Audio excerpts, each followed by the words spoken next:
So tonight, it's such a pleasure to be here. Yes. I do not take it for granted that I am able to be here and answer questions. So tonight, we are not going to have a very long period. I would want us to go in form of questions and answers so that the questions would direct the discussion. But yes, in case you are joining us, anybody that comes along now, this is Brain Foods, and Brain Foods is a platform or an organization that supports neurodivergent children.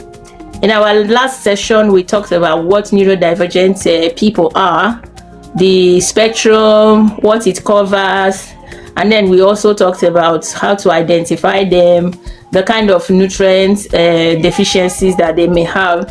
Today we are still going on the line of nutrition because that is what we do. Next time we are coming on here, we are going to talk about how to empower parents with children with developmental challenges, because I know that they face a lot of challenges. They face a lot of challenges in terms of childcare, in terms of financial sustenance.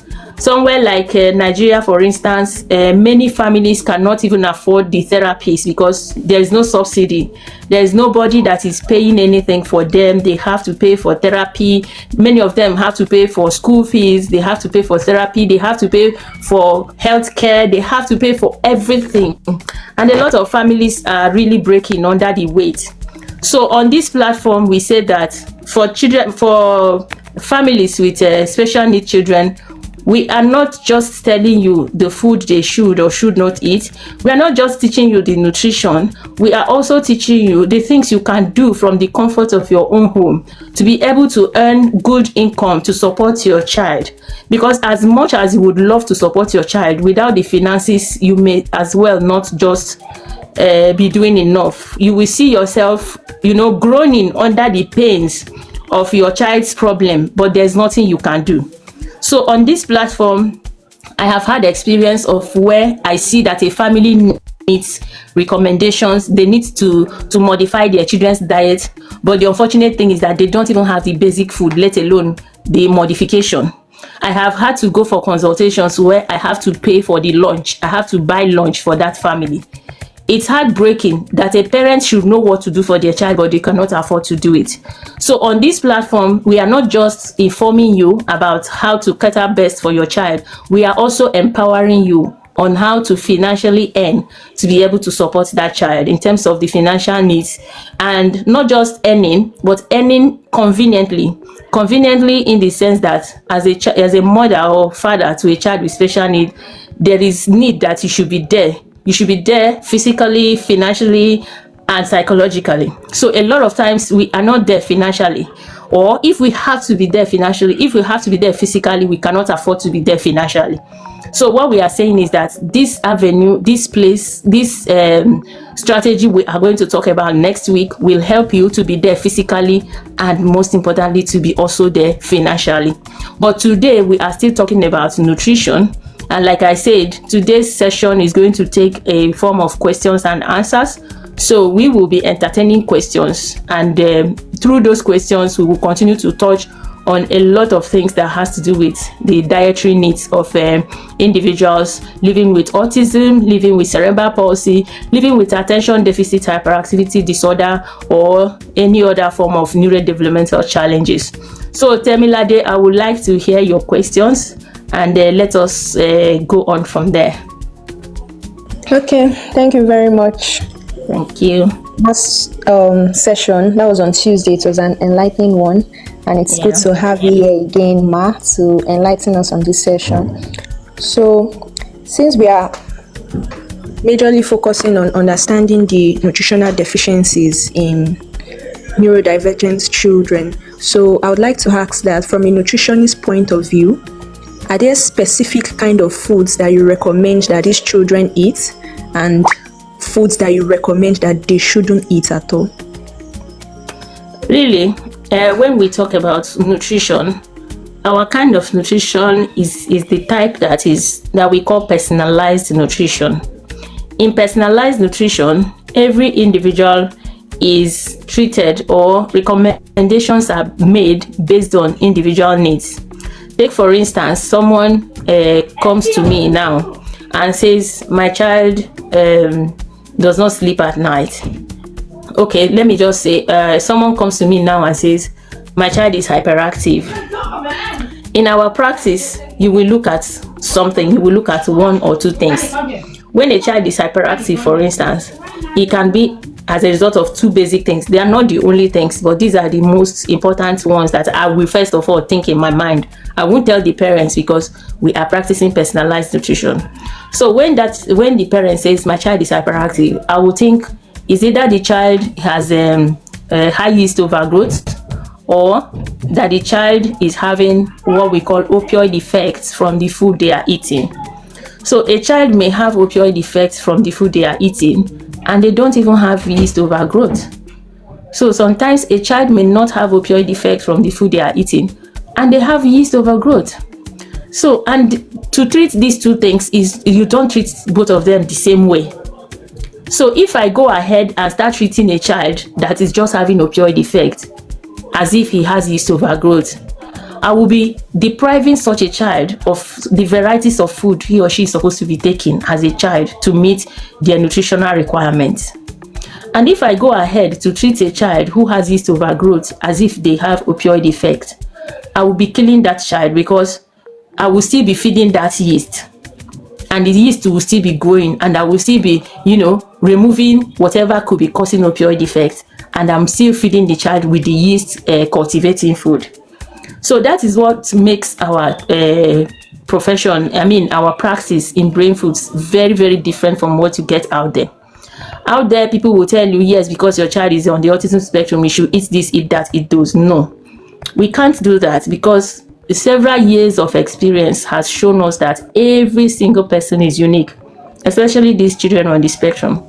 I have seen results that if I treated a child the way I treated another child without having that test, that child would have been severely damaged. Severely damaged in the sense that by consuming those foods that the other person needed, he was going to be accumulating a chemical in his body that causes intellectual disability. So what will I tell myself, that it is because of my carelessness or because of my assumption that somebody's child is getting intellectual disability in addition to whatever problem they came to me with? So that is why we are not very fast to tell people eat this or don't eat that. No, we say, can you please perform a medical test, which we will guide you. You perform the medical test, we use the results of the medical test, and we draw a meal plan based on your own physiology as discovered in the medical test. I hope that makes sense. Yes, thank you. So, does that mean, generally speaking, there are no specific foods that we can say these foods are good for children with autism spectrum disorder or other neurodivergent children, right? No, there are foods that are good for them, which I may mention. Okay, most of the nutrients that I mentioned in one of our videos, they are good for them and they come from different foods. But like I have just said, I cannot sit down here and be telling a parent to eat this, eat that. Okay, for instance, one of the tests we perform usually is a food allergy test.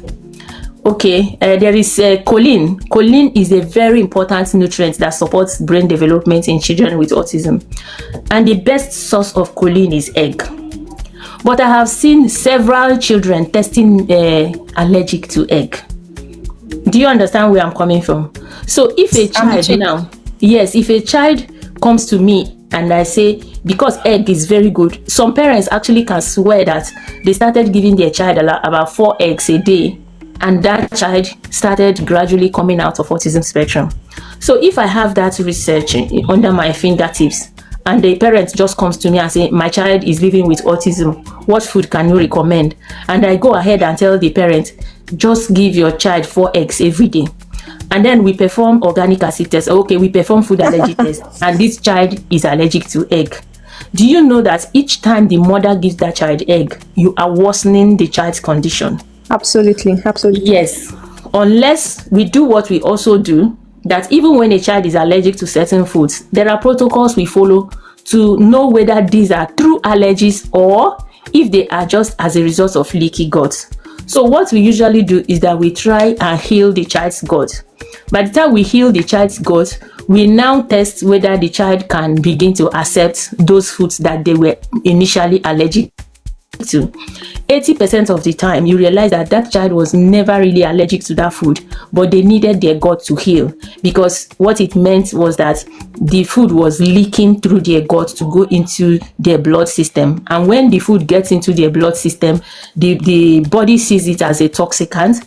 And when the body sees it as a toxicant, it releases antibodies to fight it. So what you will see it is that, because in the allergy test, the only thing they test is antibodies. So in the allergy test, they will now see that that child is allergic to that food. Meanwhile, the child is not truly allergic to that food. So in our practice, even before we do the allergy test, we start by healing the gut. So by the time we heal the gut to an extent, we will identify those foods that are simply leaking through the gut, or those that the child is truly allergic to, because our target is to make sure that the child is getting as much variety as they can from food.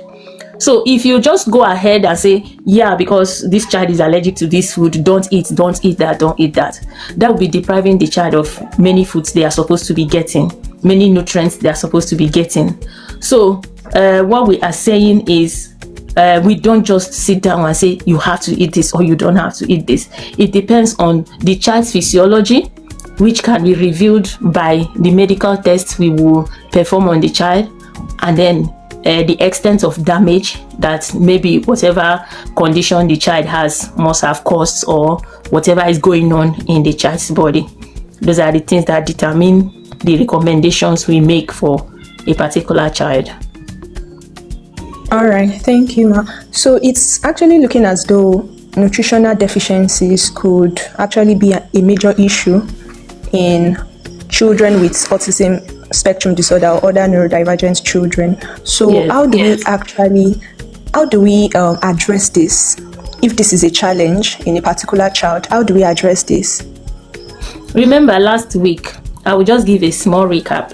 Last week, we actually discussed how different children are actually experiencing, what are the things that might lead to nutritional deficiencies in some children.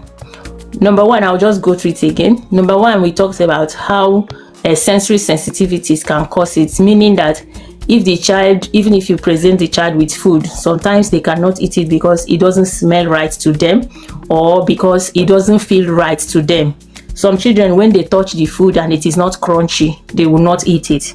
Other children, when they smell the food in their nose and it doesn't smell the way they want it, they will not eat it. So this is one way that is reducing the amount of nutrients they may get. And we also said that another way that reduces the amount of nutrients they get is that there are some things happening in their body that prevents the body from taking up as much nutrients as it should. That is also when we talked about this leaky gut. And then we also talked about how, if maybe they are not chewing well, which a lot of children with autism cannot chew their food properly, that if they don't chew their food very well, sometimes it will reduce the amount of nutrients they will get from a particular food, which is because if it's not broken down enough, the surface area to volume ratio will be reduced. And then we also talked about mealtime behaviors.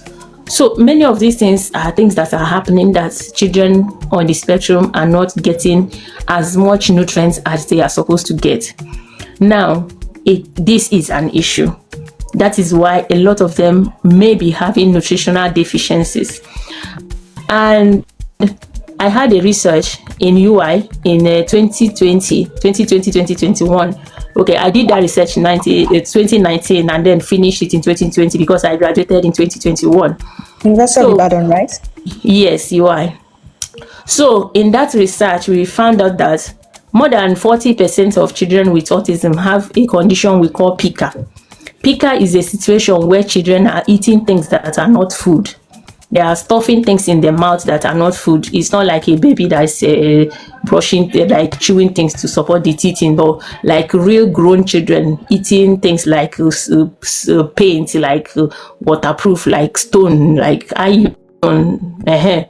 That is real. A lot of children are like that. And would you believe that that condition is as a result of nutritional deficiency? And I'm sure that a lot of children on the spectrum, immediately they see that, they will just assume that, leave him, that's because he has autism. So tonight we are saying that it is not just autism. Like you rightly mentioned, a lot of children on the spectrum are suffering from nutritional deficiencies. And the many things we have just said now are the reasons. And you said, how can it be addressed? I have said once, okay, from all the ones we have mentioned, why they actually have nutritional deficiencies, you can at least identify that by the time we start healing the gut, a lot of things get better. I mean, a whole lot of things. Because if the child's nutritional deficiency was actually caused by the fact that their body is not retaining the nutrients, like conditions like leaky gut, if that is what caused their problem, you can imagine that when that one is solved, every nutrient that is going away through that method is restored. At least those nutrients will be kept in their body and they will utilize them. There's also the issue of sensory sensitivity.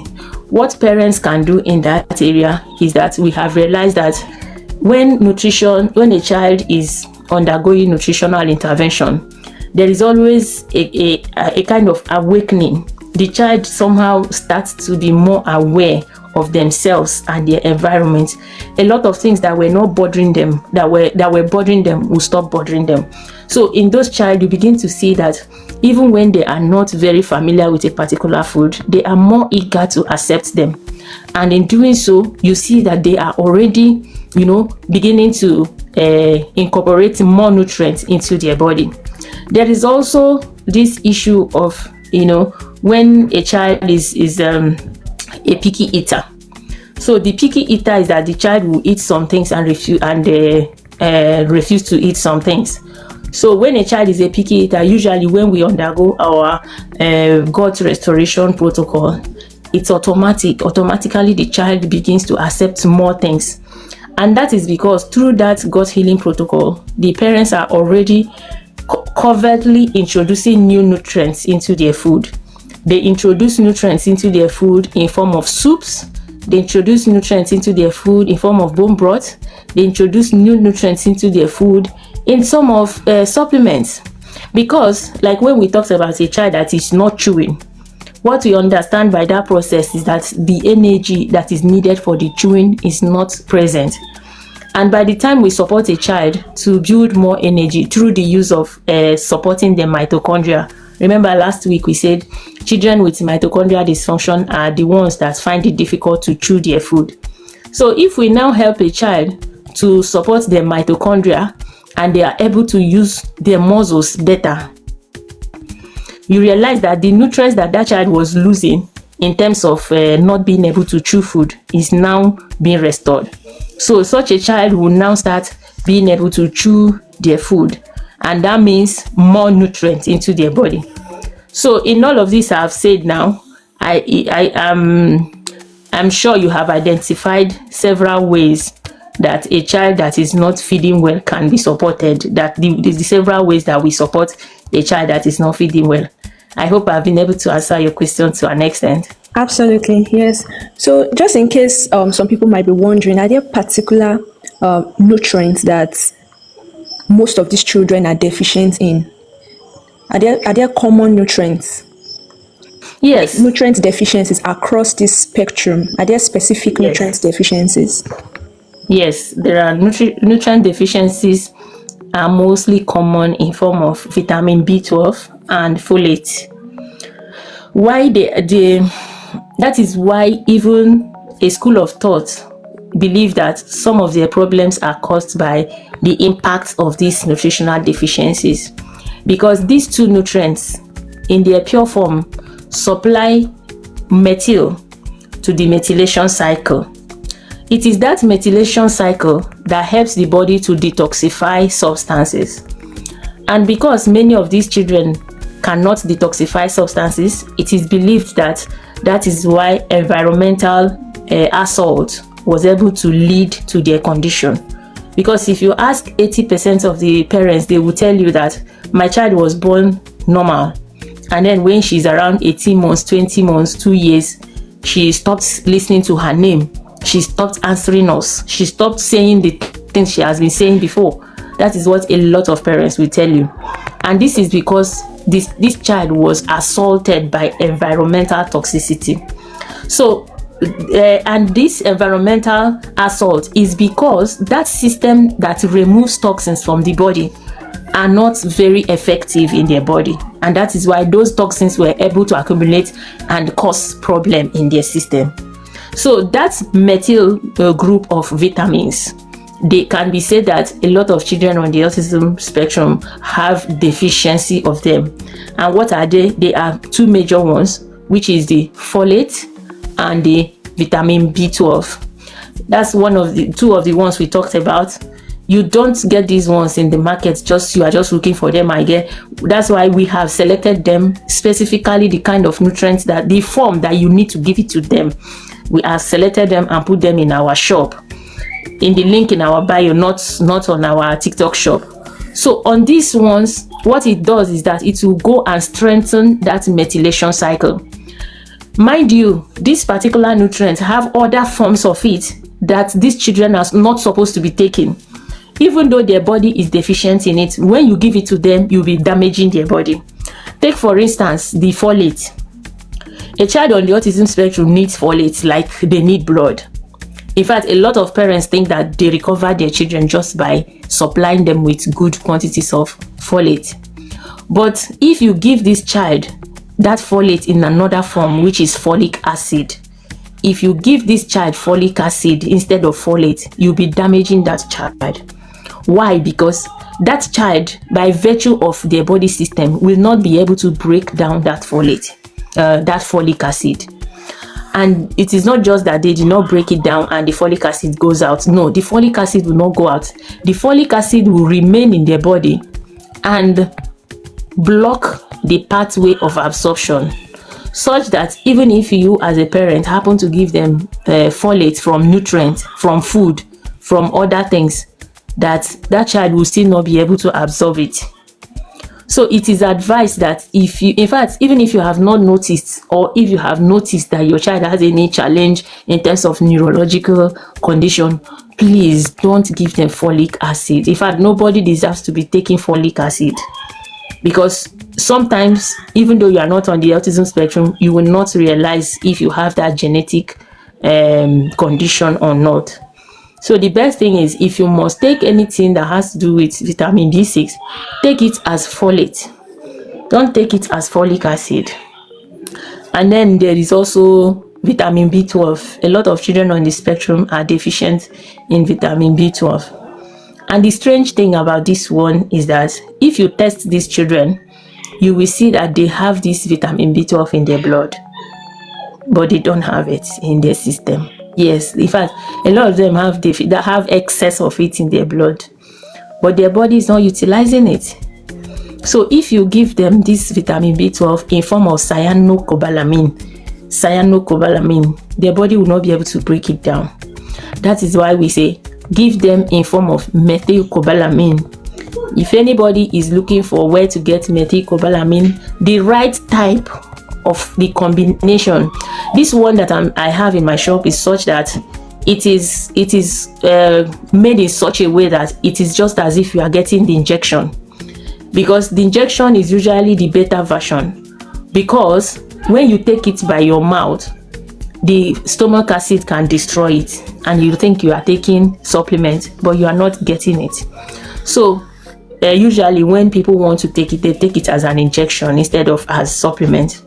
But we have discovered a particular form of it that is also in that methyl form, but is also combined in such a way that by the time you take it, you get the same effect as if you had the injection.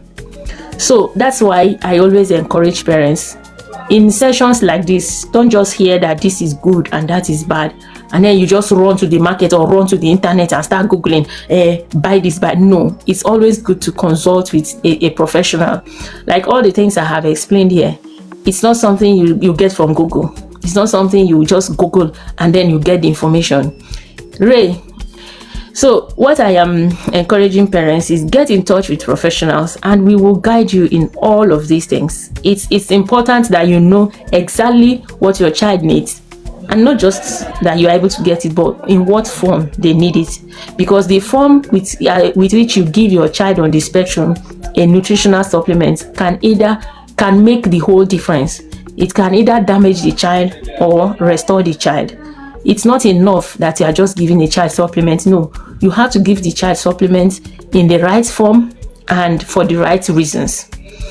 I hope you are able to follow my line of discussion. Yes, I'm with you. Just to make some clarifications, you earlier mentioned that the form in which these children should be given folate should be in folate form and not in folic acid.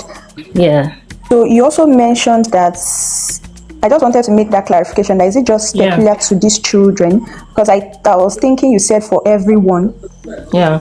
Or just these children? Because pregnant women are actually told to take like folic acid supplements actually. That's why I'm telling you that everybody should want, I will encourage everybody to take it in form of folate, because that gene that makes it very difficult for the body to break it down. Somebody can have it even when they don't have autism. Do you understand? So let me tell you, it's a ripple effect. If I have that gene, for instance, and I was taking folic acid and my baby needed folic acid, don't you see that my baby will not get the folic acid because my body will not absorb it? Do you understand? So as a mother, if I need that folate for my unborn baby and I'm not sure whether I have that gene or not, and I start taking folic acid, if it happens that I have that folic acid, my baby will not get that folate that they need, even though I am taking folic acid as a supplement. Do you get the line of argument? So that is why I'm saying that everybody is advised to just assume that you have that gene. Just assume that you have that gene, and if you must take folate, take it as folate. Yes. Don't take it as folic acid, because by the time you notice the damage, it would have been late. And as a nutritionist, you know how important folate is for unborn children. So the point I'm making is that everybody should just assume that they have that gene. Don't wait until you find out, because your finding out will be a very big damage already, because you would have deprived your baby from getting the folate they need. Because if you have that gene, if you like drink all the folic acid in the whole pharmacy in the whole world, your baby will still not get the folate they need. So everybody that needs to take folic acid should take it in form of folate. Don't bother whether you have the gene or not. Don't take it in form of folic acid, because if it happens that you have the gene, your body will not be able to absorb folic acid. Okay, but can you hear me? Yes, I can hear you. Okay, so another line of thought now is that when we say take in form of folate, definitely that means we're referring to from food sources, right? And not from the folic acid supplements. And the reason why a lot of expecting mothers are actually told to take folic acid supplements is actually because some of them could actually have depleted stores of folate, which could cause the neural tube defect in the child, in the growing fetus actually. So what do we now do in this sense? Because the folic acid supplement recommendation from the health professional point of view is just like to support them to prevent a damage from occurring. And on the other hand, here is another argument or line of thought from your end that it's better taken in the folate form, that's from food sources. So how do we balance this out? Because a lot of people might have depleted stores of folate, and that's the reason why they are told to take folic acid supplements to prevent spina bifida. So folate is not only from food sources. In our shop, if you click the link in our bio, you are going to see the type of folate that is best for every individual, especially children with autism or other neurodevelopmental challenges. It is called methylfolate. We have it in our shop. There are forms of folate that are not just folic acid. And that is the same reason we are saying, please don't just rely on Google or internet on finding answers to your problem. If any mother has that challenge and comes to me and say, look, I am supposed to be taking folic acid and I heard that it's not right, you will not be lost, because I will definitely lead you to the right source. There are folate supplements, not just folate. We have it in forms of methylfolate. Remember what I talked about methyl? Methyl is that part of the cycle that supports the body to be able to remove toxins from the body. So if you buy, you're not just getting folate, you get it as a methylated folate, a folate that is having methyl group attached to it. This is the best form you will get it to support your body to prevent, birth defects in your children. So there are natural forms of folate that are not just from food.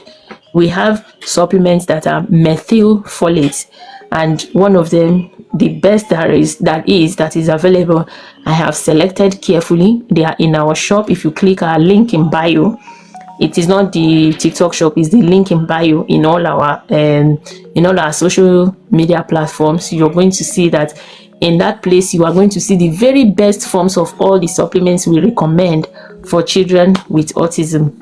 So there are supplements that are in form of folate, but even at that, we are still going further to make sure that what we offer you is not just ordinary folate. Still, it is not folic acid, it's still folate, but it's also methylfolate. So no, there are supplement forms of folate that is not just from food, even though we recommend having it in food. But in situations like that where you have to make sure that you get it truly, it is recommended you also augment using the best forms of supplements like we have already selected for you. All right, thank you, ma'am. I think that's all from my end. Okay, that's all the questions you have for me today. Yes. Okay, so we've been around for 40 minutes. I will encourage anyone who believes that they need support with their children to seek for nutritional support, because what nutritional support from Brain Foods does for you is that they don't just push food to you. They don't just, oh, hey, I see autism, okay, put this, put that. We help you to draw something like a roadmap.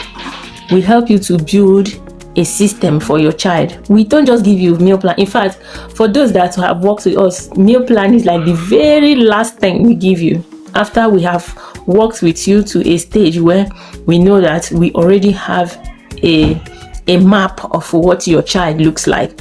Not what it looks like physically, but what their physiological condition looks like.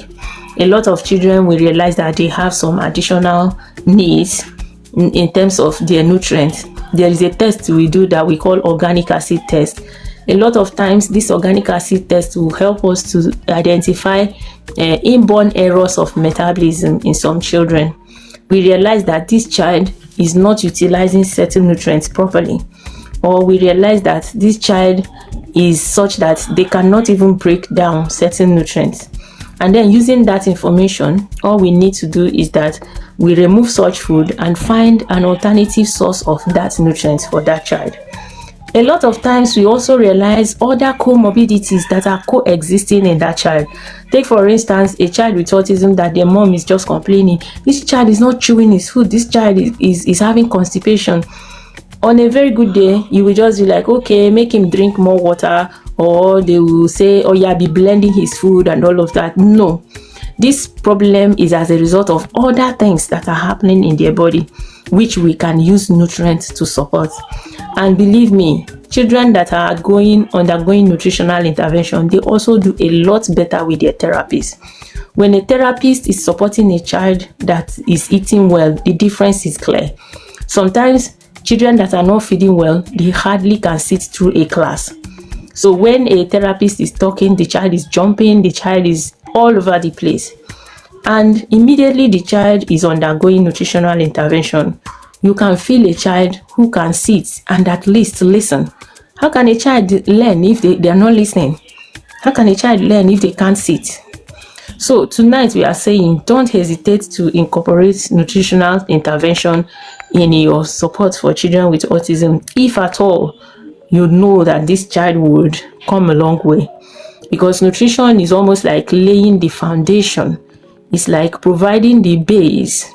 It's like building, like when you're building a house, let's say speech therapy, occupational therapy, every other therapy are like the walls of that building. But what is it that you are using to form the base? Nutrition.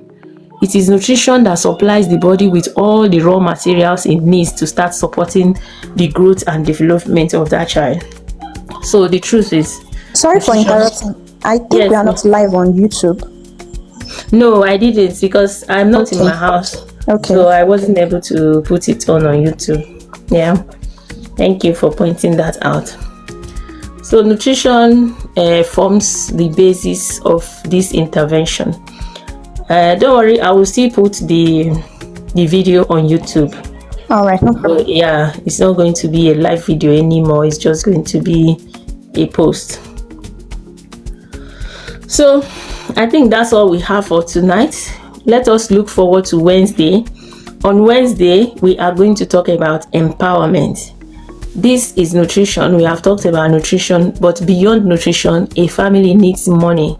A family needs good finances to support their children with special needs. Absolutely. So that next week, we are going to teach parents ways that they can earn to be able to be there physically for their children, to attend all the doctor's appointments and everything that has to do with their children. Sometimes the school will call you to come and pick your child. Sometimes you need to go for medical. Some children that have seizures, sometimes you have to carry the child and run to hospital. So these are things that makes it very, very important that a parent is almost always available. But for you being available as a parent, a lot of times you can't afford it in terms of finances. And this what we are going to teach here next week Wednesday. Yeah, what we are going to teach next week Wednesday is that thing that will help you to be there as well as to be earning. You want to pay for therapy, you want to pay for even this nutrition, you want to pay for school, but you don't have the means. So what do you do? So join us next week Wednesday. Let us discuss how we can empower one another. Thank you so much. I know it's yeah. Thank everyone for listening. Thank you. Have a lovely evening. See you next time. Yeah. Bye. Bye.